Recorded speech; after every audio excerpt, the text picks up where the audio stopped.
Davna 1994. godina, godina tranzicije i inflacije, ekipa hrabrih momaka širom bivše Jugoslavije krenuli su u svoj pohod na Evropu i danas ih dobro pamte, to su Zlatni delfini.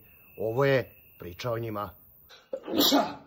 94. godine stojim s Dakija Dozera na Londonski most, jademo rol viršlu i pijemo jogurt. Dozer imao šećer 19,3. Zaustavlja se žuti kabin taksi. Ovo zajebano vreme bilo. Nismo smeli da govorimo tako međusobno, nego smo morali da šapućemo, razumeš?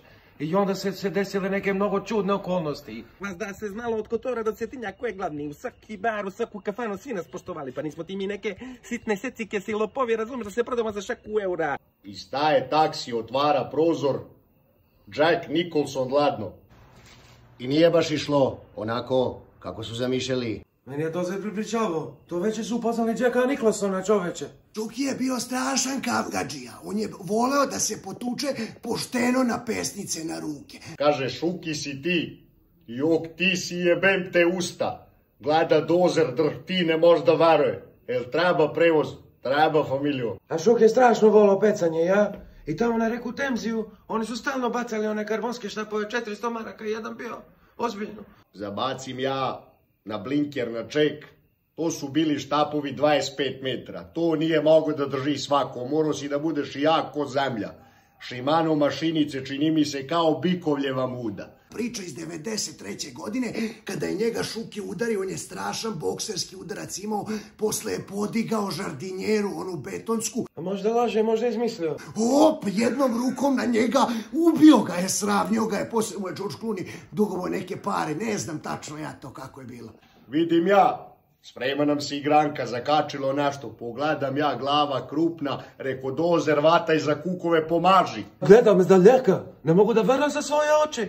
Dozer ga drže za kukove, kao da ga guzi. Jebem li ti muku vuče Dozer, vučem ja. Iz ranja glava, Zlatni delfin. Pa možda bio 42 karata, oko 290 kila. Ja ga uvatio. Kažem, Dozer, beži, skočim, uvatim ga na špansku kragnu. To je takva ala bila, takva neman, od 320 kilograma. Njemu je Šuki udario punom šakom šamar.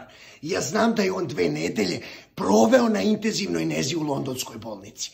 U tom trenutku iz ranja ruska podmornica otvara poklopac. Tu priču su prepričavala 3 koljena i 3 generacije posle mene, a ja da ti kažem. A čuš šta je taj general što je izašao iz te podmornice, on ti je bio neko đubre teško, razumiješ, on mu neke tomahavke dugovao, posle do Kotora i do Cetinja morao na leđe da ga nosi, a čuš, nemoj mi te priče, molim te. Opa, sa neki čovjek bio taj što je izašao iz tog poklopca, neki strašan Kurnikov, Kurtinjov, kako se zove, ne znam. Dosatim se ja, ne laži vraže, zapamtim mu tablicu s podmornice, a reku, vidjet ćemo se ti i ja još. Da li je delfin bio crveni ili plavi, ruski bio nije. I da li su se stvari tako lako odvijale? Šta je bilo sa generalom Kurnikovim i Zlatnim delfinom? Vidjet ćete u sljedećoj epizodi. Iz mesta Tašan Bolesnić. Danas vozi se BMW, sutra čekate